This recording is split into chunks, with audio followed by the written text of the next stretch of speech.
Dans cette vidéo, on va faire le point sur la conjugaison des verbes en E plus consonne plus ER. Donc, à l'infinitif, il se termine par un E, une consonne et ER. Voici quelques exemples de verbes. Donc, acheter, achever, peser, lever, épeler, mener, halter, semer, crever, geler. Et on a aussi des verbes qui se terminent par E accent aigu, consonne ER. Ils suivent la même règle, donc comme répéter, céder, espérer, préférer, considérer, etc., etc. Vous pouvez essayer de penser à d'autres verbes si vous voulez avant de continuer. Alors donc, qu'est-ce qu'ils ont de spécial, ces verbes? Parce que, a priori, les verbes en ER, ce sont des verbes réguliers. À part le verbe aller, vous avez sûrement appris que les verbes qui se terminent en ER se conjuguaient régulièrement et que il n'y avait pas trop à réfléchir. Mais en fait, il y a plusieurs petites irrégularités avec ces verbes-là, dont les verbes en E consonne ER. Donc là, on a trois exemples, acheter, geler, espérer, qui suivent bien la règle du E plus consonne T et ensuite ER, ou E plus consonne L et ensuite ER, et ensuite on a E accent aigu plus consonne R plus ER. Mais on peut avoir plein d'autres cas de figure, plein d'autres consonnes, etc. Donc, qu'est-ce qui se passe dans la conjugaison de ces verbes? Eh bien, on voit que acheter n'a aucun accent, mais dans la conjugaison, vous le savez, le verbe acheter, c'est un des premiers verbes qu'on apprend. J'achète, tu achètes, il et elle achètent. Donc là, le E de l'infinitif devient un E accent grave. Nous et vous, pas de changement. Mais il et elle pluriel, et elles achètent. Donc on retrouve l'accent grave dans les personnes je, tu, il, elle, singulier et pluriel. Geler, on voit qu'il se passe la même chose. Je gèle, tu gèles, il gèle, elle gèle. Donc, à l'infinitif, c'est geler, même quand on parle vite, comme acheter, c'est acheter. On ne dit pas acheter, on peut si on veut, mais en général, on dit acheter. On dit geler, je gèle, tu gèles, il et elle gèlent. Nous gelons, vous gelez, donc nous et vous, encore une fois, on voit qu'il n'y a pas de changement. Et au pluriel, il et elle gèlent, accent grave. Et avec espérer, on voit la même chose, le E accent aigu se transforme en E accent grave avec je, tu, il, elle. J'espère, tu espères, il et elle espèrent, nous espérons, vous espérez, il et elles espèrent, au pluriel. Donc vous voyez, ça, c'est ce qu'il faut retenir sur la conjugaison du présent. Maintenant, on peut se poser la question de savoir comment ça affecte les autres temps, parce que ce sont des verbes réguliers. Donc, si on se base sur l'infinitif, on peut penser que tous les temps sont réguliers, peut-être à part le présent. Mais en fait, le présent, il va influencer d'autres temps, parce que d'autres conjugaisons sont formées à partir du présent. Est-ce que vous savez lesquelles? On va donc maintenant voir comment les autres temps sont affectés. Donc, j'ai acheté. Imparfait, on voit que ça ressemble à l'infinitif, mais en fait, l'imparfait, il se construit à partir du nous, du présent. Et comme le nous, il n'est pas affecté par le changement de voyelle, on ne lui met pas d'accent, on dit nous achetons, nous gelons, nous espérons. Et bien à l'imparfait, le radical, ça va être celui de l'infinitif aussi. Celui du nous et celui de l'infinitif, c'est le même. Donc, on ne retrouve pas d'accent grave à l'imparfait. Parce que l'imparfait, c'est le même radical à toutes les personnes et la conjugaison qui change. Maintenant, au futur, au futur, ça affecte la conjugaison. Au futur, ça va être j'achèterai, je gèlerai, j'espérerai.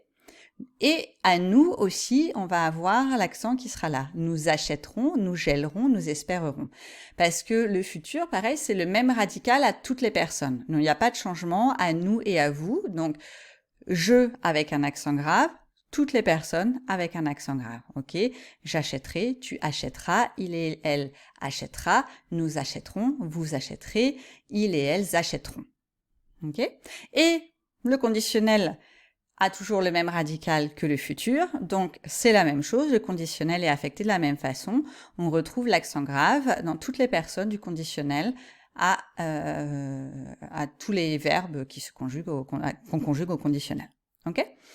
Et ensuite, on a le subjonctif. Donc le subjonctif, on sait qu'il se construit à partir de la troisième personne du pluriel du présent.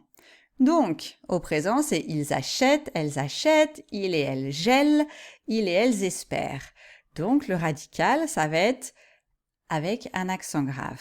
Ok, il faut que j'achète des fraises, hein, il faut que j'achète, et il faut que tu achètes, il faut qu'ils achètent. Mais par contre, nous et vous, c'est construit comment, si vous vous souvenez bien? Donc, nous et vous, là, au subjonctif, ça se construit sur la base du nous du présent. Donc, on n'aura pas l'accent grave pour nous et vous au subjonctif, mais on le retrouvera à il et elle du pluriel. Donc, vous pouvez vous arrêter un petit moment pour essayer de récapituler vous-même pour voir si tout ça c'est clair, mais a priori, si vous savez ça, vous savez tout sur ces verbes, ok? Vous devriez plus faire d'erreurs quand vous les écrivez avec les accents, ou quand vous les disiez, n'importe quoi. Quand vous les dites aussi, ça ne devrait pas poser de problème de prononciation si vous faites bien la différenciation entre E et E. Ok? Maintenant, on va ajouter quelque chose. On va parler d'une petite réforme de l'orthographe. Donc, la règle D1. La règle D1 de la réforme orthographique, elle porte sur la simplification des consonnes doubles dans les verbes en ELER et ETER. Parce que dans ces verbes-là, il y en a certains qui se conjuguent, ou on va dire au passé plutôt, qui se conjuguaient avec un E accent grave et une consonne et la terminaison, et d'autres qui se conjuguaient avec la double consonne. Donc, il n'y avait pas trop de logique là-dedans. Et la règle de la simplification de l'orthographe, c'est de simplifier tout ça et de faire pareil pour tous les verbes. Donc, tous les verbes en ELER, ETER, et ben en fait, on ne met plus de double consonne, mais on applique la règle qu'on vient de voir pour les verbes précédents, donc on met un accent grave. Ok? Si vous avez un verbe qui se termine en ELER ou ETER, vous appliquez la même règle qu'à tous les autres verbes. Ok? Comme vous faites pour acheter, pour geler. Et tous les autres verbes comme ça, comme harceler, comme donc là ici on a ficeler, volter, et il y en a plein d'autres comme ça, peut-être étinceler aussi, qui avait la double consonne. Et en fait, comme vous le savez, la réforme de l'orthographe permet de continuer à utiliser les deux orthographes. Les deux sont permises. Mais si vous voulez vous simplifier la vie, retenez que la règle, c'est qu'il n'y a plus de double consonne et qu'on utilise l'accent grave ou l'accent grave, parce qu'avec nous et vous, on ne mettait pas les doubles consonnes de toute façon. Sauf, évidemment, qu'il va y avoir des exceptions à cette règle, mais il n'y en a vraiment pas beaucoup et elles sont faciles et a priori, vous les connaissez déjà. Donc, les exceptions, elles sont sur des verbes très courants et qu'on n'a pas voulu changer, probablement parce qu'ils sont très courants et que ça aurait fait bizarre de changer leur orthographe. Donc, il s'agit des verbes appeler et du verbe appeler et de ses composés, ok, comme rappeler par exemple, le verbe interpeller aussi, et le verbe jeter et ses composés comme rejeter, projeter, etc. Donc ça fait pas beaucoup de verbes au final, ok, mais ces verbes-là, ils gardent la double consonne à je, tu, il, elle, singulier, pluriel, mais nous et vous, ça reste avec la consonne simple, parce que si vous faites bien attention, la prononciation est pas la même, c'est j'appelle, nous appelons. Tu appelles, vous appelez. Et ensuite, et elle appelle, et elles appellent. Ok? J'interpelle, nous interpellons. Je jette, nous jetons. Ou nous jetons, si on me parle plus lentement. Ok? Si vous voulez, vous pouvez vous tester maintenant pour vérifier que vous avez bien compris et retenu ces règles.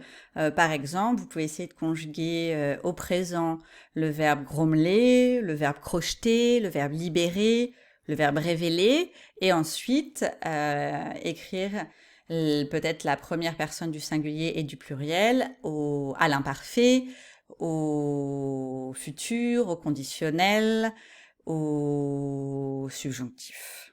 Et si vous faites ça et que vous avez tout bon, eh ben vous pouvez vous dire c'est bon, j'ai bien compris. Après, ça ne veut pas dire qu'il faut ne jamais réviser cette règle, parce qu'il faut toujours être vigilant et vigilante jusqu'à ce que ce soit parfaitement acquis et qu'on n'ait plus aucun doute du tout et qu'on soit capable d'expliquer cette règle à quelqu'un qui ne l'a pas compris, par exemple, qui ne l'a pas comprise, pardon. Donc, ça, c'est un bon exercice à faire à chaque fois quand vous voulez tester Si vous avez bien compris une règle, essayez de l'expliquer comme si vous l'expliquiez à quelqu'un qui ne la connaît pas. Et pour voir si vous arrivez à être clair et si vous arrivez à être logique, précis et si vous n'oubliez rien. Voilà.